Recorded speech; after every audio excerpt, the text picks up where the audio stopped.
what that problem is, right? We talked a lot about the sugar, right?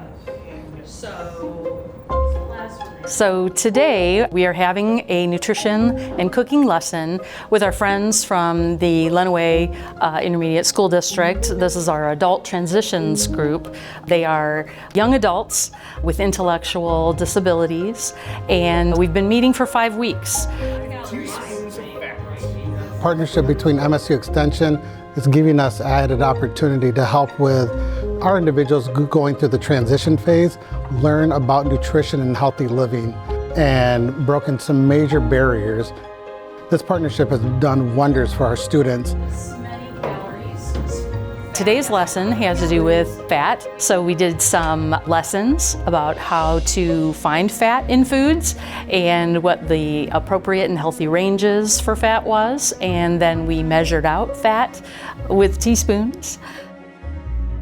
We also did some cooking, and we made mini vegetable pizzas. Although many were looking for pepperoni, they understood that we were trying to avoid some fat with this recipe, and the joy was that many of them ate their entire pizza, although they swore they wouldn't, but they did, and they enjoyed it thoroughly. We rounded out our lesson today with some physical activity. We just try to get a little movement. So it was a great fun day.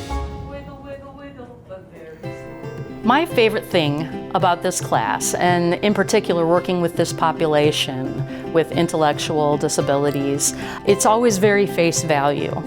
These students and these participants are very apprehensive at first, and over the weeks there is a comfort that develops and a trust that is developed. And my favorite aspect is the bravery and the courage that they demonstrate when they're trying foods that they didn't think they would like, when they're trying activities that they have no idea that they would be good at. My favorite thing about this class is when we made healthy pancakes.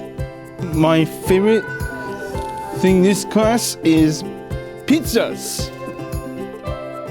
We couldn't thank MSU enough, and Miss Vickie herself, and the partnership that we've got with the MSU Extension and the Lenawee Intermediate School District. So again, we just thank you guys, and it's been tremendous. And I love watching these participants develop in a way that they're surprising even themselves with the things that they're learning and trying and building those life skills that all of us want, really.